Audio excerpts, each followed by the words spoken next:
मैं मनीष मनंजा, आपका मित्र सहपाठी, आपके बीच लेकर उपस्थित हूँ। भगवत गीता यथारूप गान के रूप में प्रस्तुत करने जा रहा हूँ। मुझे आज्ञा दें, मैं आप सभी से आशीष की कामना करता हूँ। जय श्री कृष्ण, जय श्री प्रभुपाद। ओम अज्ञानतिमिरान्धस्य ज्ञानञ्जनशलाकया चक्षुरोन्मिलितं येन तस्मै श्री गुरुवे नमः।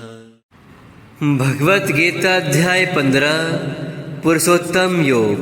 आइए शुरू करते हैं। श्लोक संख्या 1। श्री भगवानुवाच ऊर्ध्वमूलमधः शाखम् अश्वत्थं प्राहुरव्ययम् छदांसि यस्य पर्णानि यस्तं वेद स वेदवित्। श्लोक पुनः दोहराएंगे। श्री भगवानुवाच ऊर्ध्वमूलमधः शाखम् अश्वत्थं प्राहुरव्ययम् छदांसि यस्य पर्णानि यस्तं वेद स वेदवित्। अनुवाद। भगवान ने कहा जाता है कि एक शाश्वत अश्वत्थ वृक्ष है जिसकी जड़ें तो ऊपर की ओर हैं और शाखाएं नीचे की ओर तथा पत्तियां वैदिक सूत्र है। जो इस वृक्ष को जानता है वह वेदों का ज्ञाता है। भगवत गीता अध्याय 15 श्लोक संख्या 2। अधश्च ऊर्ध्वं प्रसृतास्तस्य शाखा गूढप्रवृद्धा विषयप्रबालाः अधश्च मूल्यान्यनुसन्ततानि कर्मानुबन्धीनि मनुष्यलोके। श्लोक पुनः दोहराएंगे। अधश्चूर्ध्वं प्रसृतास्तस्य शाखा गूढप्रवृद्धा विषयप्रबालाः अधश्च मूल्यान्यनुसन्ततानि कर्मानुबन्धीनि मनुष्यलोके। अनुवाद। इस वृक्ष की शाखाएं ऊपर तथा नीचे फैली हुई हैं और प्रकृति के तीनों गुणों द्वारा पोषित हैं। इसकी टहनियाँ इंद्रिय विषय हैं। इस वृक्ष की जड़ें नीचे की ओर भी जाती है जो मानव समाज के सकाम कर्मों से बंधी हुई है। भगवत गीता अध्याय 15 श्लोक संख्या 3 और 4। न रूपमस्य तथोपलभ्यते नान्तो न चादिर्न च सम्प्रतिष्ठा अस्वस्थमेनं सुविरूढमूलं संघर्षशस्त्रेण दृढेन छित्त्वा। श्लोक पुनः दोहराएंगे। न रूपमस्य तथोपलभ्यते नान्तो न चादिर्न च सम्प्रतिष्ठा अस्वस्थमेनं सुविरूढमूलं संघर्षशस्त्रेण दृढेन छित्त्वा। ततः पदं तत्परिमार्गितव्यम् यस्मिन् गता न निवर्तन्ति भूयः तमेव चाद्यं पुरुषं प्रपद्ये यतः प्रवृत्तिः प्रसृता पुराणी। श्लोक पुनः दोहराएंगे। ततः पदं तत्परिमार्गितव्यम् यस्मिन् गता न निवर्तन्ति भूयः तमेव चाद्यं पुरुषं प्रपद्ये यतः प्रवृत्तिः प्रसृता पुराणी। अनुवाद। इस वृक्ष के वास्तविक स्वरूप का अनुभव इस जगत में नहीं किया जा सकता। कोई भी नहीं समझ सकता कि इसका आदि कहाँ है, अंत कहाँ है या इसका आधार कहाँ है। लेकिन मनुष्य को चाहिए कि इस दृढ़ मूल वाले वृक्ष को विरक्ति के शस्त्र से काट गिराए। तत्पश्चात उसे ऐसे स्थान की खोज करनी चाहिए जहाँ जाकर लौटना न पड़े और जहाँ उस भगवान की शरण ग्रहण कर ली जाए जिससे अनादिकाल से प्रत्येक वस्तु का सूत्रपात तथा विस्तार होता आया है। भगवत गीता अध्याय 15 श्लोक संख्या 5। निर्माण मोहाजित संग दोषा अध्यात्म नित्या विनिवृत्त कामः द्वन्द्वैर्विमुक्तः सुख दुःख संगैर् गच्छन्त्यमूढा पदम् अव्ययम् तत्। श्लोक पुनः दोहराएंगे। निर्माण मोहाजित संग दोषा अध्यात्म नित्या विनिवृत्त कामः द्वन्द्वैर्विमुक्तः सुख दुःख संगैर् गच्छन्त्यमूढा पदम् अव्ययम् तत्। अनुवाद।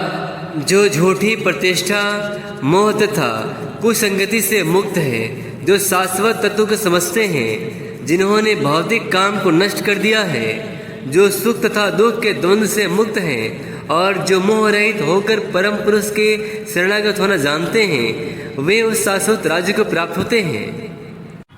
भगवत गीता अध्याय 15 श्लोक संख्या 6। न तद्भाष्यते सूर्यो न शशांको न पावकः यद्गत्वा न निवर्तन्ते तद्धाम परमं मम। श्लोक पुनः दोहराएंगे। न तद्भाष्यते सूर्यो न शशांको न पावकः यद्गत्वा न निवर्तन्ते तद्धाम परमं मम। अनुवाद। वह मेरा परम धाम न तो सूर्य चंद्र के द्वारा प्रकाशित होता है और न अग्नि या बिजली से। जो लोग वहाँ पहुँच जाते हैं वे इस भौतिक जगत में फिर से लौट कर नहीं आते। भगवत गीता अध्याय 15 श्लोक संख्या 7। ममेवांसो जीवलोके जीवभूतः सनातनः मनः षष्ठानि इन्द्रियाणि प्रकृतिस्थानि करसति। श्लोक पुनः दोहराएंगे।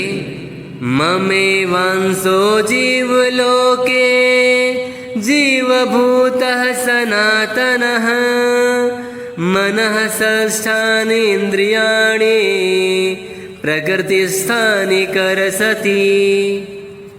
अनुवाद।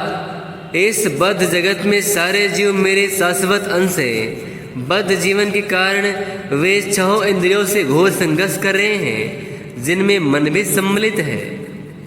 भगवत गीता अध्याय 15 श्लोक संख्या 8।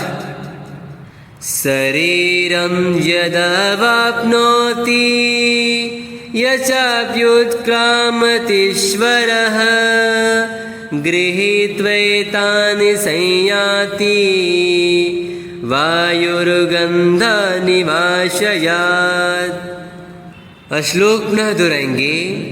शरीरं यदवाप्नोति यचाप्युत्क्रामतीश्वरः गृहीत्वैतानि संयाति वायुर्गन्धानि वाशयात्। अनुवाद। इस संसार में जीव अपनी देहात्म बुद्धि को एक शरीर से दूसरे शरीर में उसी तरह ले जाता है जिस तरह वायु सुगंधि को ले जाता है। इस प्रकार वह एक शरीर धारण करता है और फिर से त्याग कर दूसरा शरीर धारण करता है। भगवत गीता अध्याय 15 श्लोक संख्या 9। श्रोत्रं चक्षुः स्पर्शनं च रसनं घ्राणमेव च अधिष्ठाय मनश्चायं विषयानुपसेवते। श्लोक न दोहराएंगे। श्रोत्रं चक्षुः स्पर्शनं च रसनं घ्राणमेव च अधिष्ठाय मनश्चायं विषयानुपसेवते। अनुवाद। इस प्रकार दूसरा अस्थूल शरीर धारण करके जीव विशेष प्रकार का कान, आँख, जीभ, नाक तथा स्पर्श इंद्रिय यानी त्वचा प्राप्त करता है, जो मन के चारों ओर संपुंजित है। इस प्रकार वह इंद्रिय विषयों के एक विशिष्ट समुच्चय का भोग करता है। भगवत गीता अध्याय 15 श्लोक संख्या 10। उत्क्रामन्तं स्थितं वापि भुञ्जानं वा गुणान्वितं विमूढानानुपश्यन्ति पश्यन्ति ज्ञानचक्षुषः। श्लोक न दोहराएंगे।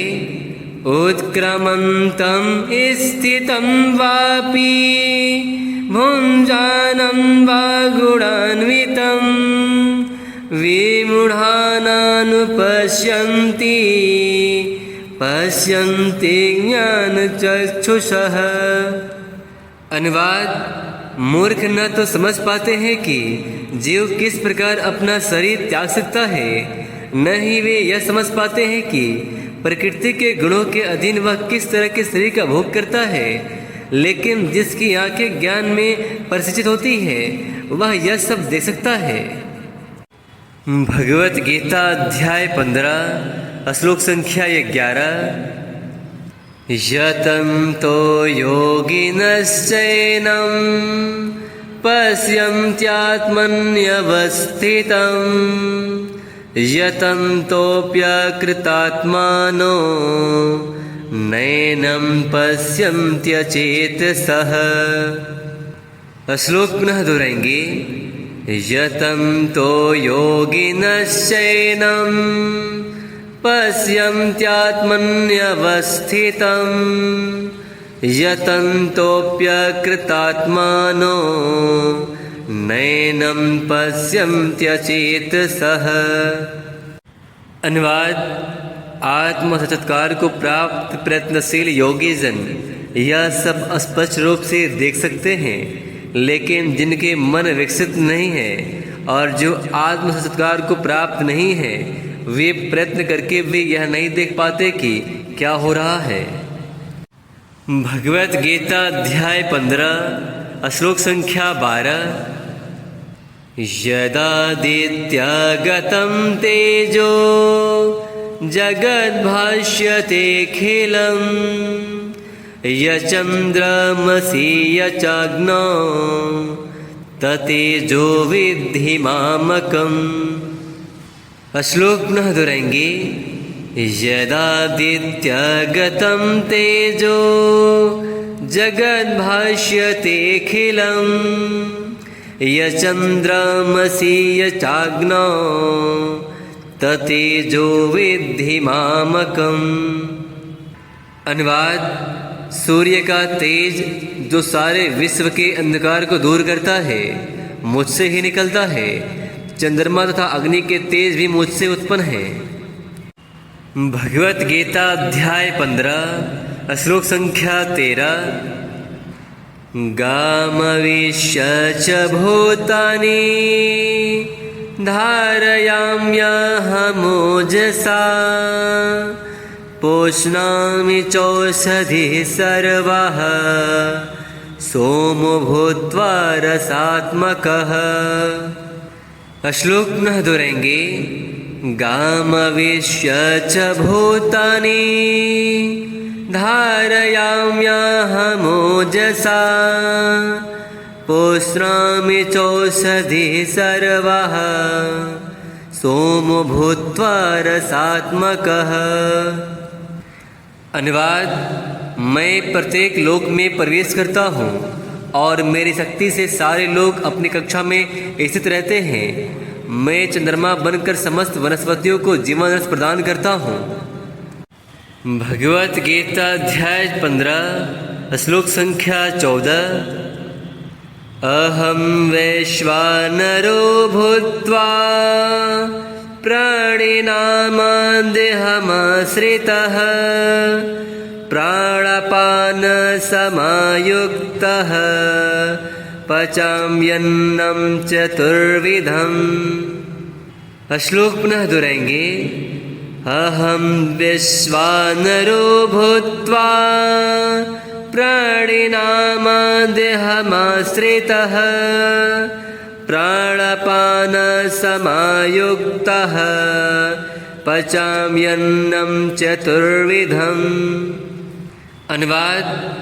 मैं समस्त जीवों के शरीरों में पाचन अग्नि यानी वैश्वा नर हूँ और मैं श्वास प्रश्वास यानी प्राणवायु में रहकर 4 प्रकार के अन्नों को पचाता हूँ। भगवत गीता अध्याय 15 श्लोक संख्या 15। सर्वस्य चाहं हृदि सन्निविष्टो मत्तः स्मृतिर्ज्ञानं पोहनं च वेदस्य सर्वैरहमेव वेद्यो वेदान्तकृद्वेदविदेव चाहम्। श्लोक पुनः दोहराएंगे। सर्वस्य चाहं हृदि सन्निविष्टो मत्तः स्मृतिर्ज्ञानं पोहनं च वेदस्य सर्वैरहमेव वेद्यो वेदान्तकृद्वेदविदेव चाहम्। अनुवाद।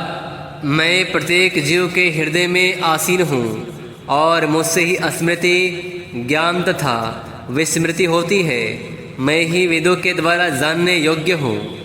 निसंदेह मैं वेदांत का संकलन करता तथा समस्त वेदों का जानने वाला हूँ। भगवत गीता अध्याय 15 श्लोक संख्या 16।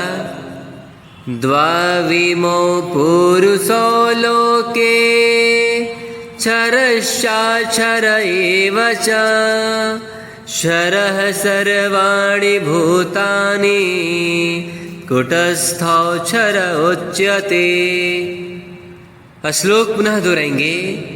द्वाविमो पुरुषो लोके क्षरश्चाक्षर एव च क्षरः सर्वाणि भूतानि कुटस्थोऽक्षर उच्यते। अनुवाद। जीव 2 प्रकार के हैं, च्युत तथा अच्युत। भौतिक जगत में प्रत्येक जीव च्युत होता है और आध्यात्मिक जगत में प्रत्येक जीव अच्युत कहलाता है। भगवत गीता अध्याय 15 श्लोक संख्या 17। उत्तमः पुरुषत्वन्यः परमात्मेत्युदाहृतः यो लोकत्रयमविश्य बिभर्त्यव्यय ईश्वरः।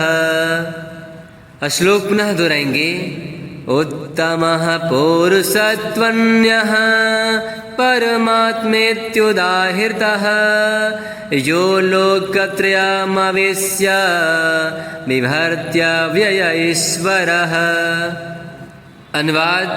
इन दोनों के अतिरिक्त एक परम पुरुष परमात्मा है जो साक्षात अविनाशी भगवान है और जो तीनों लोगों में प्रवेश करके उनका पालन कर रहा है। भगवत गीता अध्याय 15 श्लोक संख्या 18। यस्मात् क्षरमतीतोऽहं क्षरादपि चोत्तमः अतोऽस्मि लोके वेदे च प्रथित पुरुषोत्तमः।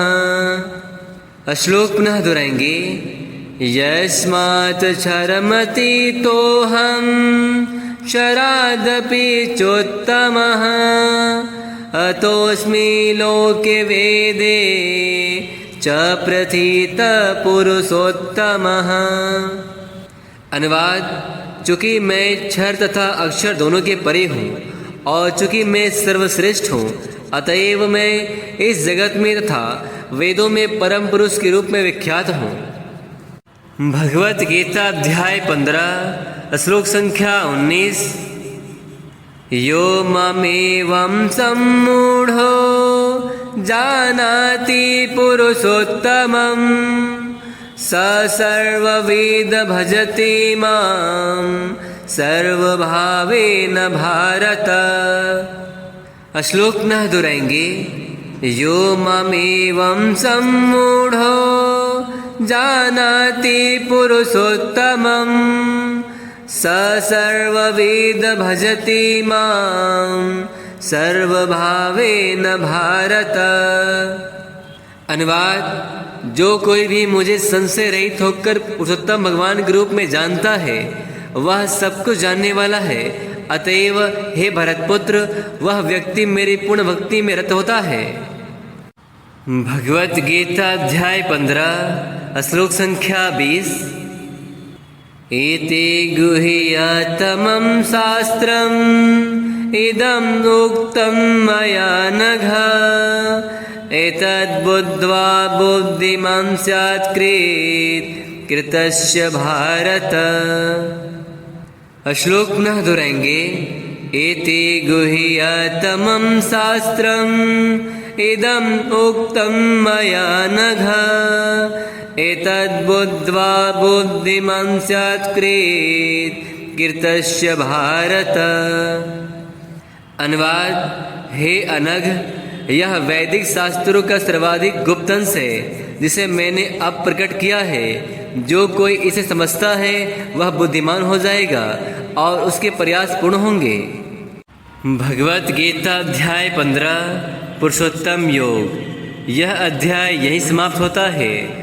इस अध्याय में हम सभी ने जानने का प्रयास किया कि किस प्रकार वैदिक ज्ञान का चरम लक्ष्य अपने आप को भौतिक जगत के पास से विलग करना तथा कृष्ण को भगवान मानना है। जो कृष्ण के परम स्वरूप को समझ लेता है वह उनकी शरण ग्रहण करके उनकी भक्ति में लग जाता है। आइए मिलते अगले अध्याय में। हरे कृष्ण।